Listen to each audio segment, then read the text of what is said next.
और जो कंगना ने पोल खोलनी शुरू की, मुझे समझ में नहीं आ रहा, ड्रग्स गैंग की पोल खोलनी शुरू की। उसने कहा इनका फलाना फलानों का टेस्ट कराओ, नाम लिया। उसके नाम लेने के बाद कई लोग निकल के आए हैं, किसी को इतना मत डराओ, तापसी जी कह रही हैं किसी को इतना मत डराओ कि डर ही खत्म हो जाए। मैं ये कहती हूँ आपने कंगना को इतना डराया कि डर ही खत्म हो गया। आप लोगों ने एक तरफा सेक्युलरवाद के कारण हिंदुत्व को इतना बदनाम किया कि लोगों में डर खत्म हो गया।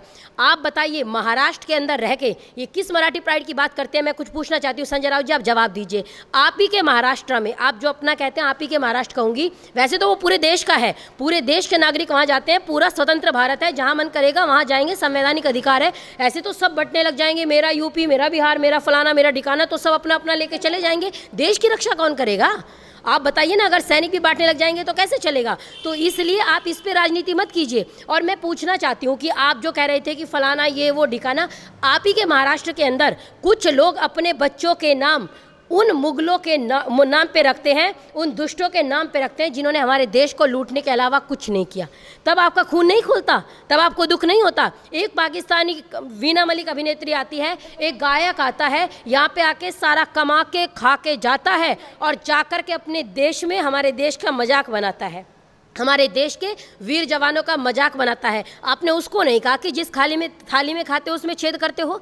कंगना तो यहाँ की बेटी है, उसको आप आउटसाइडर कह रहे हो, फलाना ठिकाना कह रहे हो। आप आके दिखाओ महाराष्ट्र में, आपको रहने का अधिकार नहीं। एक बार गृह मंत्री जी से मैं कहना चाहती हूँ, अनिल देशमुख जी, आपने जो चुनौती दी है ना, आपने कहा कि अगर इतनी दिक्कत है तो वो महाराष्ट्र में ना आए, उसको महाराष्ट्र में इतनी समस्या है। मैं कहना चाहती हूँ एक बार आप कभी वीना मलिक को तो कहते कि अगर तुमको इतनी समस्या है हमारे देश में तो यहाँ पे मत आओ, इस थाली में खाते हो, यहीं पे छेद करते हो, यहाँ पे आने की आवश्यकता नहीं। एक बार आपने कहा? नहीं कहा।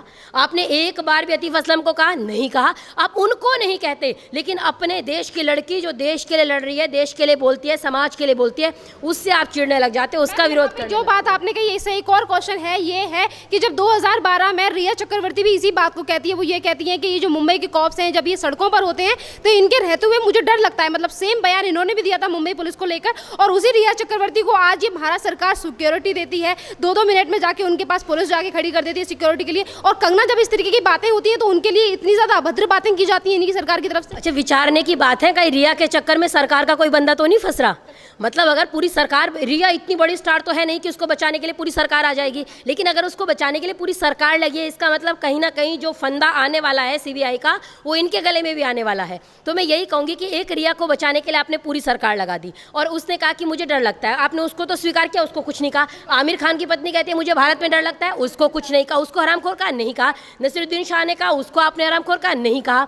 जो 2 बार राष्ट्रपति रहे उन्होंने कहा मुझे भारत में डर लगता है, उनको आपने हरामखोर कहा? नहीं कहा। लेकिन एक कंगना ने कह दिया तो हरामखोर हो गई। और एक बात बताइए संजय राउत जी, कंगना ने कल कहा कि मैंने मुंबई पुलिस की प्रशंसा भी की है, बहुत बार, आज तक मेरे वीडियोज उठाइए। लेकिन आप ये बताइए, पालघर की जो वीडियो आई थी, जो संतों को पीट पीट के मार दिया गया, वो संत ने रक्षा के लिए हाथ बढ़ाया था और पुलिस वाले को वो देख के मुस्कुरा रहा था, उसको लगा ये मेरे को बचा लेगा क्योंकि हमारे देश के लोग पुलिस पे भरोसा करते हैं। उन्होंने हाथ दिया और उन्होंने कहा कि ये बचा लेगा। लेकिन जिस तरह से उसका हाथ छोड़ दिया गया, पुलिस की गलती नहीं है क्योंकि उनको चलाने वाले शासन में बैठे हैं, शासन की गलती है, प्रशासन। आप ये बताइए, उन्होंने तुरंत उसका हाथ छोड़ दिया। अरे अगर कोई मजबूर व्यक्ति भी होता ना तो उन असहाय का हाथ नहीं छोड़ देता, अपनी जान लगा देता उनको बचाने के लिए। तो जब पालघर में संतों को हत्या कर दी गई तब आपको याद नहीं आया संजय राउत जी? जब वहाँ पे सुशांत को मार दिया गया तब आपको समझ में नहीं आया? और कल को आप कंगना को धमकी दे रहे हैं सरेआम मर्डर की कि आओगे तो टांग तोड़ देंगे, आके देखो तुम्हारी हिम्मत देखते हैं। तो ये तो चैलेंज कर रहे हो ना मर्डर की धमकी, इन पे तो केस बनना चाहिए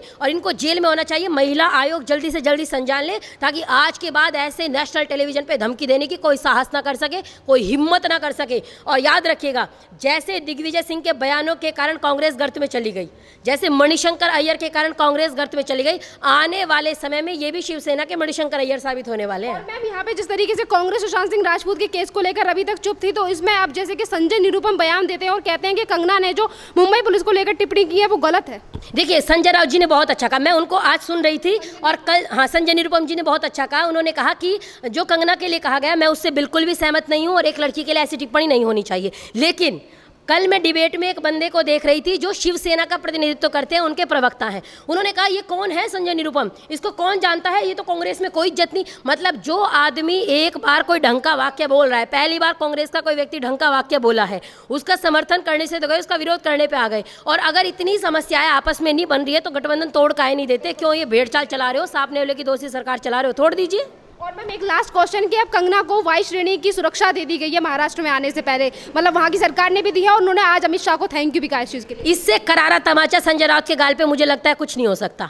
आप एक बेटी को धमकी दे रहे थे और इस देश में लेफ्ट विंग की जो महिलाएं हैं, अगर एक भी बंदी को ये धमकी दी जाती ना तो ये सारे सड़कों पे आ जाते। आज़ादी गैंग, जितना लिबरल गैंग, फेमिनिस्ट गैंग, जितनी भी ये महिलाएं हैं, सब सड़कों पे आ जाती कि हाय हाय हमारे देश में महिलाओं पे अत्याचार। लेकिन राइट विंग की महिलाएं, इनको महिलाएं नहीं लगती, तब इनको नारी सम्मान याद नहीं आता। जब ये वैसे इनसे क्यों अपेक्षा करनी है? दुर्गा का अपमान कर देते हैं, माँ दुर्गा का अपमान करते हैं, देवी दुर्गा का अपमान करते हैं। ये महिषासुर को पूजने वाले लोग ये नहीं समझेंगे, इनको समझ में नहीं आता। और ये जो आज जो उसको सुरक्षा मिली है उसके लिए गृह मंत्री का बहुत बहुत धन्यवाद है। और ऐसे ही ऐसे हर बेटी अपनी बात कह पाएगी, वरना ये लोग तो आप सोचिए आज के समय में नहीं बोल दे रहे, क्योंकि आज तो इनकी सत्ता भी नहीं है केंद्र में। उसके बाद ये जबान पे ताले लगाने को तैयार बैठे हैं। जब इनकी सत्ता रही होगी, इन्होंने क्या क्या अत्याचार किए होंगे, कैसे लोग इनके खिलाफ बोलने में डरते होंगे, कैसे। आप सोचिए ना, एंटोनिया माइनो कहा था ना, एक एंटोनिया माइनो के कारण 10 घंटे पूछताछ हो रही है। मैडम ऐसा क्या है आपके पुराने नाम में जो इतना घबरा जाती हैं?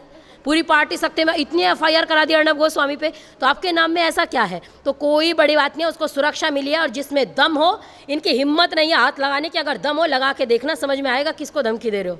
नमस्कार, स्वागत है आपका हमारे चैनल प्यारा हिंदुस्तान पे। आप सभी जानते हैं कि जिस तरीके से कंगना ने अपनी आवाज़ को बुलंद किया है, चाहे वो नेपोटिज्म हो या फिर ड्रग्स का मामला हो, उसको लेकर जिस तरीके से कंगना ने अपनी आवाज़ को बुलंद किया है, तो उसको लेकर संजय राउत भी ये कहते हैं कि जो कंगना ने ये कहा था कि मुंबई पुलिस के रहते उन्हें डर लगता है, तो संजय राउत ये कहते हैं, पहले तो शिवसेना के नेता और कार्यकर्ता इस तरीके से कंगना की बेइज्जती करते हैं और कहते हैं कि उन्हें चप्पल से पीटेंगे, और उसके बाद कंगना रनावत पे ही उंगली उठाने की कोशिश इनकी सरकार की तरफ से की जाती है।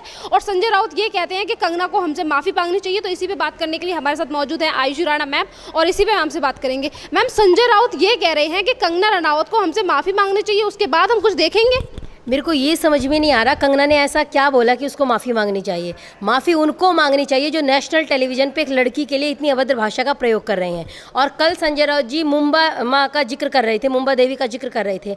मैं कहूँगी एक तरफ हम देवी के रूप में पूजा करते हैं, एक तरफ हमारे यहाँ विद्या की देवी सरस्वती को कहा जाता है, लक्ष्मी को हमको देवी मानते हैं, तो हमारे यहाँ देवियों की पूजा होती है। और एक तरफ एक नारी को नेशनल टेलीविज़न पर आप उससे सहमत हो सकते हैं, असहमत हो सकते हैं, लोकतंत्र है, आपका अधिकार है। लेकिन नेशनल टेलीविज़न पे एक लड़की को गाली देना, आप ये बताइए, जब सत्ता में बैठे लोग एक लड़की को गाली देंगे तो अन्य लोग उससे क्या प्रेरणा लेंगे? अन्य लोग उससे क्या समझेंगे कि जब एक सत्ता में बैठे वाला व्यक्ति गाली दे सकता है? हमारे देश में क्या स्थिति चल रही है नारियों की सब जानते हैं, है ना। हमारे देश में ये सब जो चल रहा है, रोज़ बलात्कार, रोज़ फलाना ठिकाना, ये रोज़ का काम है। और अगर एक इतना बड़ा व्यक्ति जो कि संवैधानिक पद पे बैठा है, अगर वो लड़की को गाली दे रहा है, इसका मतलब आप ऑन स्क्रीन ये कर रहे हैं, नेशनल टेलीविज़न पे कर रहे हैं, तो ऑफ स्क्रीन क्या करते होंगे? आप कैमरे के सामने नहीं होते होंगे, तो आप लड़कियों के बारे में ऐसे विचार रखते हैं।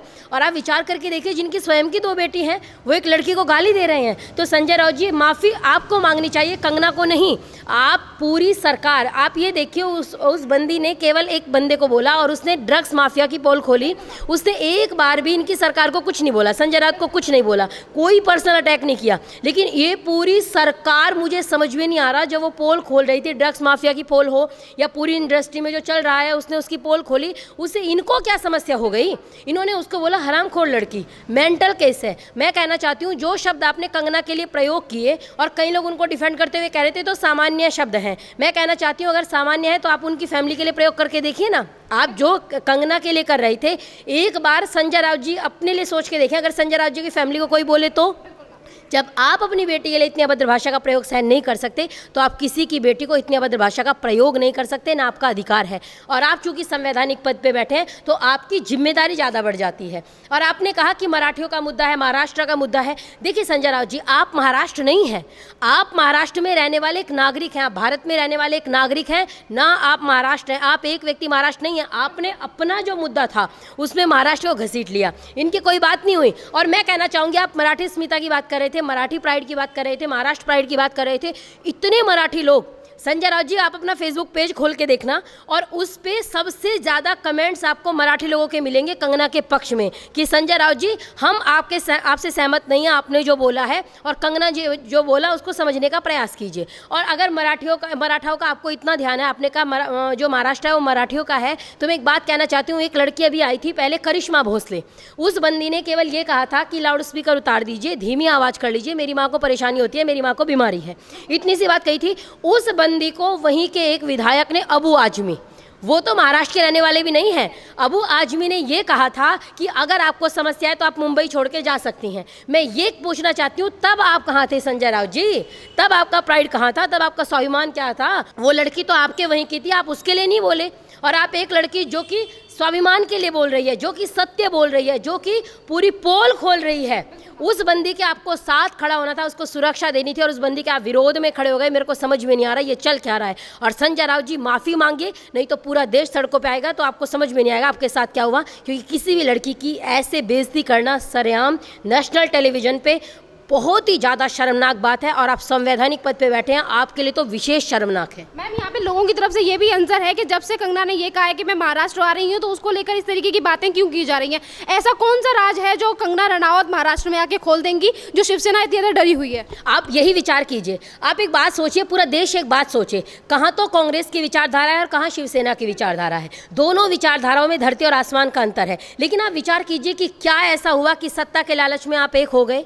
आपको सत्ता क्यों चाहिए थी? आपको ऐसे कौन से काम वहाँ पे करने थे, अधूरे कार्य, जो आपको वहाँ पे सत्ता चाहिए थी? और आपको एक ऐसी विचारधारा जो बिल्कुल आपसे विपरीत है, आपको उससे समझौता करना पड़ा। इसका मतलब कहीं ना कहीं खोट है। और जब इस प्रश्न का उत्तर हम तलाशेंगे ना कि एक विपरीत विचारधारा को एक साथ क्यों आना पड़ा सत्ता के लिए, तो हमको समझ में आएगा कि क्या अंदर चल रहा है, क्या खिचड़ी पक रही है। बाद में आप